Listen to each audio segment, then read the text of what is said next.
अस्सलामुअलैकुम वरहमतुल्लाहि वबरकातुहू। दो बच्चे सन छोटे छोटे, जिवें मेरे कोल बच्चा बैठा माज एडे एडे ते स्कूल जान लग पिया कच्ची क्लास दे विच। वो दोवें हेगे भी मसाए सन ते स्कूल दे विच भी एक दूजे दे बड़े गहरे दोस्त बन गए। ऐसा ऐसा उन्हां प्राइमरी तक तालीम हासिल की। प्राइमरी तो बाद वो मिडल तक चले गए।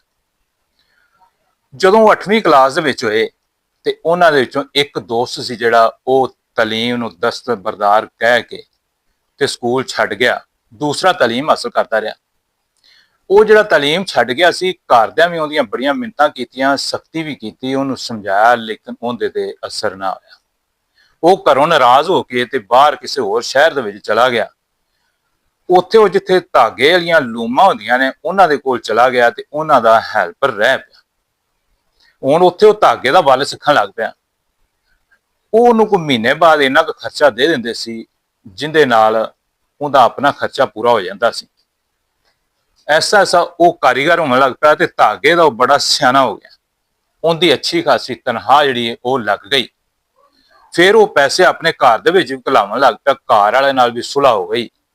ਜਿਹੜੇ ਉਹਦੇ ਘਰ ਵਾਲੇ ਸੀ ਉਹਨਾਂ ਵੀ ਸਮਝੌਤਾ ਕਰ ਲਿਆ ਵੀ ਚਲੋ ਬੱਚਾ ਪੜ੍ਹਦਾ ਚੁਣੀਦਾ, ਜੇ ਉਹ ਕੰਮ ਤੇ ਚਲਾ ਗਿਆ ਤੇ ਆਪਣਾ ਕੋਈ ਬਿਜ਼ਨਸ ਕਰ ਲੈਦਾ। ਖੈਰ, ਜਿਹੜਾ ਉਹ ਬੱਚਾ ਧਾਗੇ ਵਾਲਾ ਸੀ ਉਹ ਐਸਾ ਐਸਾ ਤਰੱਕੀ ਦੀ ਮਨਾਜ਼ਿਲ ਤੈਅ ਕਰਦਾ ਗਿਆ। ਇੰਨਾ ਕੁ ਉਹਨੇ ਉਹ ਕਿਸਬ ਹਾਸਲ ਕਰ ਲਿਆ ਵੀ ਉਸ ਕੰਮ ਦਾ ਉਹ ਮਾਸਟਰ ਬਣ ਗਿਆ। ਫਿਰ ਉਹ ਬੜੀ ਅੱਛੀ ਤਨਖਾਹ ਲੈਂਦਾ ਸੀ। ਕਾਫੀ ਦੇਰ ਕੰਮ ਕਰਨ ਤੋਂ ਬਾਅਦ ਉਹਦੇ ਦਿਲ ਦੇ ਵਿੱਚ ਇੱਕ ਦਿਨ ਇਹ ਗੱਲ ਆਈ ਵੀ ਕਿਉਂ ਨਾ ਮੈਂ ਆਪਣੀਆਂ ਮਸ਼ੀਨਾਂ ਲਾ ਲਵਾਂ ਤੇ ਆਪਣਾ ਇੱਕ ਸ਼ੈੱਡ ਬਣਾਵਾਂ ਤੇ ਜਿੰਦੇ ਵਿੱਚ ਮੈਂ ਬੰਦੇ ਰੱਖਾਂ। ਲੇਕਿਨ ਉਹਦੇ ਕੋਲ ਪੈਸੇ ਕੋਈ ਨਹੀਂ ਸੀ। ਉਹਨੇ ਪੈਸੇ ਜਮ੍ਹਾਂ ਕਰ ਘੁਰ ਕੇ ਤੇ ਇੱਕ ਮਸ਼ੀਨ ਲਾ ਲਈ। ਇੱਕ ਤੋਂ ਬਾਅਦ ਦੂਸਰੀ ਮਸ਼ੀਨ ਲੱਗ ਗਈ, ਫਿਰ 3-4 ਮਸ਼ੀਨਾਂ ਲੱਗ ਗਈਆਂ, ਹੱਤਾ ਕਿ ਉਹਨੇ 10 ਮਸ਼ੀਨਾਂ ਦਾ ਜਿਹੜਾ ਨਾ ਇੱਕ ਸ਼ੈੱਡ ਬਣਾ ਲਿਆ ਤੇ ਉਹਦੇ ਵਿੱਚ ਕਾਫੀ ਜਿਹੜੇ ਬੰਦੇ ਰੱਖੇ। ਉਹ ਜਿਹੜੇ ਬੰਦੇ ਸੀ ਉਹ ਬੜੇ ਅੱਛੇ ਤਾਲੀਮ ਯਾਫਤਾ ਸੀ, ਮਾਸਟਰ ਵੀ ਸੀ, ਜਿਹੜੇ ਉਹਦਾ ਉਹ ਕੰਮ ਕਰਦੇ ਸੀ। ਜਦੋਂ ਮਜ਼ੀਦ ਉਹਨੇ ਤਰੱਕੀ ਕੀਤੀ ਤੇ ਫਿਰ ਉਹਨੇ ਦੂਸਰਾ ਕਾਰਖਾਨਾ ਲਾਇਆ। ਇੱਕ ਤੋਂ ਬਾਅਦ ਦੂਸਰਾ ਕਾਰਖਾਨਾ, ਦੂਸਰੇ ਤੋਂ ਬਾਅਦ ਤੀਸਰਾ, ਚੌਥਾ ਕਾਰਖਾਨਾ। ਐਸਾ ਐਸਾ ਤਰੱਕੀ ਕਰਦਿਆਂ ਕਰਦਿਆਂ ਬਹੁਤ ਬੁਲੰਦੀ ਤੱਕ ਪਹੁੰਚ ਗਿਆ। ਹੁਣ ਜਿਹੜਾ ਉਹ ਧਾਗਾ ਬਣਦਾ ਸੀ ਉਹਨੂੰ ਖਰੀਦਣ ਵਾਸਤੇ ਬਹਿਰੂਨ ਮੁਲਕ ਤੋਂ ਲੋਕ ਆਉਂਦੇ ਸੀ ਤੇ ਇਹ ਬੰਦਾ ਜਿਹੜਾ ਸੀ ਇਹ ਸਿਰਫ ਪੰਜਾਬੀ ਤੇ ਉਰਦੂ ਹੀ ਸਮਝਦਾ ਸੀ। ਜਿਹੜੇ ਉਹ ਲੋਕ ਬਾਹਰੋਂ ਆ ਕੇ ਇੰਗਲਿਸ਼, ਚਾਈਨੀਜ਼ ਜ਼ਬਾਨਾਂ ਤੇ ਇਹਦੇ ਤੋਂ ਇਲਾਵਾ ਦੂਸਰੀਆਂ ਜ਼ਬਾਨਾਂ ਦੇ ਵਿੱਚ ਗੱਲਾਂ ਕਰਦੇ ਸੀ ਤੇ ਇਹਨੂੰ ਕੋਈ ਸਮਝ ਨਹੀਂ ਸੀ ਲੱਗਦੀ। ਇਹਨੇ ਆਪਣੇ ਤਰਜਮਾਨ ਰੱਖ ਲੈ। ਹੁਣ ਉਹ ਜਿਹੜੇ ਬਾਹਰੋਂ ਬੰਦੇ ਆਉਂਦੇ ਸੀ ਤੇ ਇਹਦੇ ਨਾਲ ਆਣ ਕੇ ਗੱਲਾਂ ਕਰਦੇ ਸੀ, ਡੀਲ ਕਰਦੇ ਸੀ ਧਾਗੇ ਦੀ। ਤੇ ਉਹ ਜਿਹੜੇ ਤਰਜਮਾਨ ਸੀ ਉਹ ਦੋਵਾਂ ਦਾ ਆਪਸ ਵਿੱਚ ਰਾਬਤਾ ਕਰਵਾਉਂਦੇ ਸੀ। ਜਦੋਂ ਇਹਦਾ ਧਾਗਾ ਜਿਹੜਾ ਉਹ ਇੰਟਰਨੈਸ਼ਨਲ ਹੋ ਗਿਆ, ਬਾਹਰ ਦੀਆਂ ਹਕੂਮਤਾਂ ਵੀ ਜਿਹੜੀਆਂ ਉਹਨਾਂ ਵੀ ਇਹ ਧਾਗਾ ਐਕਸੈਪਟ ਕਰਨਾ ਸ਼ੁਰੂ ਕਰ ਦਿੱਤਾ ਤੇ ਬੜੇ ਬੜੇ ਤਾਜਰ ਜਿਹੜੇ ਸੀ ਉਹਨਾਂ ਦਾ ਲੈਣ ਦੇਣ ਇਹਦੇ ਨਾਲ ਹੋ ਗਿਆ ਤੇ ਬੜੀਆਂ ਕਾਰਾਂ, ਕੋਠੀਆਂ ਤੇ ਬੰਗਲਿਆਂ ਦਾ ਇਹ ਮਾਲਕ ਹੋ ਗਿਆ। ਜਦੋਂ ਬਾਹਰੋਂ ਪਾਰਟੀਆਂ ਆ ਗਈਆਂ ਸੀ ਤੇ ਉਹ ਸੌਦੇ ਦੀ ਡੀਲ ਕਰਦਿਆਂ ਕਰਦਿਆਂ ਕਦੀ ਉਹ ਪੁੱਛ ਵੀ ਲੈਂਦੀਆਂ ਸੀ ਵੀ ਹਾਜੀ ਸਾਹਿਬ ਦੀ ਜਾਂ ਮੀਆਂ ਸਾਹਿਬ ਦੀ ਤਾਲੀਮ ਕਿੰਨੀ ਹੈ। ਹੁਣ ਇਹ ਜਿਹੜਾ ਉਹਨੂੰ ਗੱਲ ਨੂੰ ਗੋਲ ਮਟੋਲ ਕਰ ਦਿੰਦਾ ਹੈ। ਤਾਲੀਮ ਇਹ ਦੱਸੇਗੀ ਵੀ 7ਵੀਂ ਕਲਾਸ ਦਾ ਤਾਂ ਸਟੂਡੈਂਟ ਸੀ, ਉਸ ਤੋਂ ਅੱਗੇ ਤਾਲੀਮ ਇਹਨੇ ਹਾਸਲ ਨਹੀਂ ਸੀ ਕੀਤੀ। ਹੁਣ ਇੱਕ ਦਿਨ ਇਹ ਆਪਣੇ ਦਫ਼ਤਰ ਦੇ ਵਿੱਚ ਬੈਠਾ ਹੈ ਤੇ ਬੜਾ ਹੀ ਪਰੇਸ਼ਾਨ ਬੈਠਾ ਹੈ। ਦਿਲ ਦੇ ਵਿੱਚ ਸੋਚਦਾ ਹੈ ਵੀ ਮੇਰੇ ਕੋਲ ਹਰ ਉਹ ਨਿਮਤ ਜਿਹੜੀ ਅੱਲਾ ਨੇ ਮੈਨੂੰ ਦਿੱਤੀ ਹੈ ਤੇ ਮੇਰੇ ਕੋਲ ਇੱਕ ਜੇ ਨਹੀਂ ਹੈਗੀ ਤੇ ਤਾਲੀਮ ਨਹੀਂ ਹੈਗੀ। ਉਹਦੀ ਇਹਨੂੰ ਬੜੀ ਕਮੀ ਮਹਿਸੂਸ ਹੋਈ ਤੇ ਅਹਿਸਾਸੇ ਕਮਤਰੀ ਦਾ ਸ਼ਿਕਾਰ ਹੋ ਗਿਆ। ਸੋਚਦਿਆਂ ਸੋਚਦਿਆਂ ਇਹਦੀ ਸੋਚ ਜਿਹੜੀ ਹੈ ਉਸ ਦੂਸਰੇ ਦੋਸਤ ਤੱਕ ਗਈ।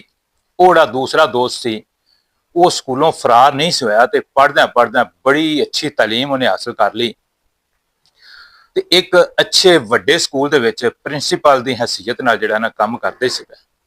ਉਹਨੇ ਪੁੱਛਦਾ ਪਛਾਣਦਾ ਉਹਦਾ ਐਡਰੈਸ ਮਾਲੂਮ ਕਰਕੇ ਤੇ ਉਹਦੇ ਦਫ਼ਤਰ ਦੇ ਵਿੱਚ ਇਹ ਚਲਾ ਜਾਂਦਾ। ਆਪਣੀ ਗੱਡੀ ਬਾਹਰ ਖੜੀ ਕਰ ਦਿੰਦਾ ਤੇ ਜਾ ਕੇ ਸਲਾਮ ਬੁਲਾਉਂਦਾ। ਦੋਵੇਂ ਦੋਸਤ ਇੱਕ ਦੂਜੇ ਨੂੰ ਮਿਲ ਕੇ ਤੇ ਬੜਾ ਖੁਸ਼ ਹੋਏ। ਹੁਣ ਉਹ ਜਿਹੜੇ ਪ੍ਰਿੰਸੀਪਲ ਸਾਹਿਬ ਨੇ ਉਹਨਾਂ ਨੇ ਇਹਦੀ ਖਿਦਮਤ ਕੀਤੀ, ਇਹਨੂੰ ਨਾਸ਼ਤਾ ਕਰਵਾਇਆ, ਖਾਣਾ ਖਵਾਇਆ ਤੇ ਉਸ ਤੋਂ ਬਾਅਦ ਪੁੱਛਿਆ ਵੀ ਜਨਾਬ ਤੁਸੀਂ ਅੱਜ ਬੜੀ ਦੇਰ ਤੋਂ ਬਾਅਦ ਆਏ ਜੇ ਤੇ ਤੁਹਾਨੂੰ ਕਿਵੇਂ ਇਹ ਖਿਆਲ ਆਇਆ ਮੇਰੇ ਤੱਕ ਆਉਣ ਦਾ। ਉਹ ਕਹਿੰਦੇ ਵੀ ਮੈਨੂੰ ਜਿਹੜਾ ਇਹ ਖਿਆਲ ਇੱਕ ਜਿਹੜਾ ਨਾ ਮੇਰੇ ਅੰਦਰ ਇੱਕ ਸੋਚ ਹੈ ਤੇ ਮੈਂ ਇੱਕ ਬੜਾ ਵੱਡਾ ਕੰਮ ਲੈ ਕੇ ਆਇਆ ਜਿੰਦੇ ਨਾਲ ਮੈਨੂੰ ਬੜੀ ਪਰੇਸ਼ਾਨੀ ਹੁੰਦੀ ਹੈ ਤੇ ਮੇਰੀ ਕੋਈ ਹੈਲਪ ਕੀਤੀ ਜਾਏ। ਉਹਨਾਂ ਕਿਹਾ ਜੀ ਦੱਸੋ। ਉਹਨਾਂ ਕਿਹਾ ਜੀ ਮੈਨੂੰ ਜਨਾਬ ਮੈਟ੍ਰਿਕ ਦੀ ਸੰਧ ਲੈ ਦਿਓ। ਇਹ ਜਿਵੇਂ ਜਾਣਦੇ ਜੇ ਮੈਂ ਤੁਹਾਡੀ ਮਿਹਨਤ ਕਰਨਾ, ਜਿੰਨੇ ਵੀ ਪੈਸੇ ਲੱਗਦੇ ਨੇ ਮੈਨੂੰ ਮੈਟ੍ਰਿਕ ਦੀ ਸੰਧ ਲੈ ਦਿਓ। ਲੇਕਿਨ ਪ੍ਰਿੰਸੀਪਲ ਸਾਹਿਬ ਨੇ ਕਿਹਾ ਵੀ ਇਹ ਸੰਧਾਂ ਮੁੱਲ ਨਹੀਂ ਮਿਲਦੀ। ਜਿੰਨਾ ਚਿਰ ਬੰਦਾ ਖੁਦ ਤਾਲੀਮ ਹਾਸਲ ਨਾ ਕਰੇ, ਉਸਨੇ ਕਿਹਾ ਵੀ ਮੈਨੂੰ ਮੈਟ੍ਰਿਕ ਦੀ ਸੰਧ ਲੈ ਦਿਓ, ਇਸ ਤੋਂ ਅੱਗੇ ਜਿਹੜਾ ਮੈਂ ਮਜ਼ੀਦ ਫਿਰ ਜੋ ਕੋਸ਼ਿਸ਼ ਕਰਕੇ ਤੇ ਅੱਛੀਆਂ ਸੰਧਾਂ ਵੀ ਖਰੀਦ ਲਵਾਂਗਾ। ਪ੍ਰਿੰਸੀਪਲ ਸਾਹਿਬ ਨੇ ਉਹਨਾਂ ਨੂੰ ਸਮਝਾਇਆ ਵੀ ਇਹ ਜਿਹੜੀ ਤਾਲੀਮ ਹੈ ਇਹ ਹਾਸਲ ਕਰਕੇ ਡਿਗਰੀਆਂ ਹਾਸਲ ਹੁੰਦੀਆਂ ਨੇ ਤੇ ਇਹ ਮੁੱਲ ਸੰਧਾਂ ਨਹੀਂ ਮਿਲਦੀਆਂ, ਤੇ ਲਿਹਾਜ਼ਾ ਇਹ ਸੰਧ ਤੁਹਾਨੂੰ ਨਹੀਂ ਮਿਲ ਸਕਦੀ।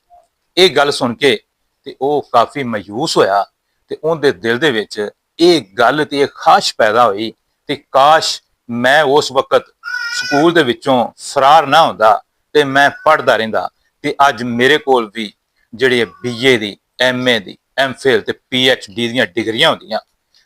ਗੱਲ ਕਰਨ ਦਾ ਮਕਸਦ ਇਹ ਆ ਵੀ ਇਹ ਜਿਹੜੀ ਤਾਲੀਮ ਹੈ ਇਹ ਸਿਰਫ ਨੌਕਰੀ ਹਾਸਲ ਕਰਨ ਵਾਸਤੇ ਨਹੀਂ ਹੁੰਦੀ। ਤਾਲੀਮ ਇੱਕ ਇਨਸਾਨ ਦਾ ਜ਼ਿਵਰ ਹੈ। ਤਾਲੀਮ ਇਨਸਾਨ ਨੂੰ ਜੀਣਾ ਸਿਖਾਉਂਦੀ ਹੈ ਤੇ ਤਾਲੀਮ ਜਿਹੜੀ ਹੈ ਜਿਹੜੇ ਬੰਦੇ ਕੋਲ ਹੋਵੇ ਉਸ ਬੰਦੇ ਨੂੰ ਇਹ ਫਖਰ ਹੁੰਦਾ ਹੈ ਵੀ ਮੇਰੇ ਕੋਲ ਇੱਕ ਡਿਗਰੀ ਹੈ ਤਾਲੀਮ ਦੀ। ਲੇਕਿਨ ਅੱਜ ਕੱਲ ਇਹੋ ਹੀ ਮਹਿਸੂਸ ਕੀਤਾ ਜਾਂਦਾ ਹੈ ਵੀ ਜੇ ਨੌਕਰੀ ਨਹੀਂ ਤੇ ਤਾਲੀਮ ਦਾ ਫਾਇਦਾ ਕੋਈ ਨਹੀਂ। ਲੇਕਿਨ ਇਹ ਗੱਲ ਬਿਲਕੁਲ ਗਲਤ ਹੈ। ਹਰ ਬੰਦੇ ਨੂੰ ਚਾਹੀਦਾ ਹੈ, ਹਰ ਬੱਚੇ ਨੂੰ ਚਾਹੀਦਾ ਹੈ ਵੀ ਤਾਲੀਮ ਹਾਸਲ ਕਰੇ। ਅਗਰ ਤੁਹਾਨੂੰ ਮੇਰੀ ਇਹ ਵੀਡੀਓ ਅੱਛੀ ਲੱਗੀ ਹੈ, ਇਹਨੂੰ ਅੱਗੇ ਸ਼ੇਅਰ ਕਰੋ, ਮੇਰਾ ਚੈਨਲ ਸਬਸਕ੍ਰਾਈਬ ਕਰ ਦਿਓ ਤੇ ਵੀਡੀਓ ਨੂੰ ਲਾਈਕ ਕਰਕੇ ਅੱਛਾ ਜਿਹਾ ਕਮੈਂਟ ਕਰ ਦਿਓ। अस्सलाम वालेकुम वरहमतुल्लाहि वबरकातुहू।